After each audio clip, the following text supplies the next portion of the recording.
ఓట్లకు సంబంధించిన సమీక్ష చేసుకున్నప్పుడు దానికి సంబంధించి ఏ విధమైన ఫలితం వచ్చింది, ఎందుకు వచ్చిందని కారణాలు చూసుకుంటాం ముందు ముందు.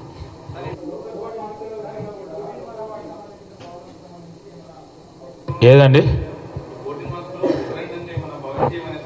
Definitely it's not a referendum. Referendum అని ఎవరన్నా అన్నవా? ఎవరికి వారు బీజేపీ వాడు ఇప్పుడు గెలిచిండనుక రెఫరెండం అని మాట్లాడతారు. ఎవరు వెనుకపోతలేరు. స్పష్టంగా మాకున్న కమిట్మెంట్ బలహీన వర్గాలకు సంబంధించి ఈరోజు మేము చేస్తూ ఉన్న కుల గణనకు సంబంధించిన సర్వే కార్యక్రమంతో పాటు మా కమిట్మెంట్, మా చిత్తశుద్ధి చట్టాన్ని తీసుకురావాలనే ఒక ప్రయత్న భాగంలోనే ముందుకెళ్తా ఉన్నాము. అది వచ్చిన తర్వాతనే ఎన్నికకి వెళ్తామని చెప్పినాము. ఇంకా మాకు ఎన్నిక ఇంపార్టెంట్ కాదు. మాకు ఎన్నిక ఇంపార్టెంట్ అయితే ఇప్పటివరకు చేసేటోళ్ళం. అది ఎక్కడ పక్కన పెట్టి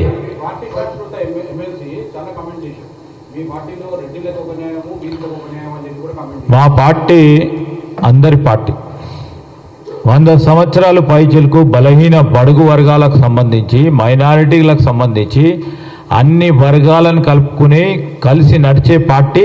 ఈరోజు ఒక బలహీన వర్గానికి సంబంధించిన కాంగ్రెస్ పార్టీలో ఉన్న సీనియర్ నాయకుడు, ప్రదేశ్ కాంగ్రెస్ కమిటీ అధ్యక్షుడు మహేష్ కుమార్ గౌడ్ గారు, వారి ఆధ్వర్యంలో యావత్ పార్టీ నడుస్తూ ఉందంటే బలహీన వర్గాలకు సంబంధించి ఏ విధమైన ప్రాధాన్యత ఇవ్వాలి, అందరు కలిసి పనిచేయాలనే ఒక ఆలోచన దృక్పథం మా అఖిల భారత కాంగ్రెస్ పార్టీకి ఉంది కాబట్టి ముందుకు నడుస్తూ ఉన్నాం.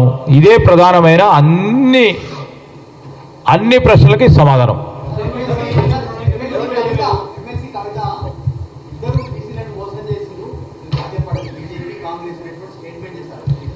నేను అడుగుతా ఉన్నాం వారికి అంత చిత్తశుద్ధి ఉంటే బీఆర్ఎస్ పార్టీ నుంచి ఎందుకు నిలబెట్టాలి కదా. నిలబెట్టయితే గెలిపించుకోవాలి కదా. ఎందుకు నిలబెట్టలే?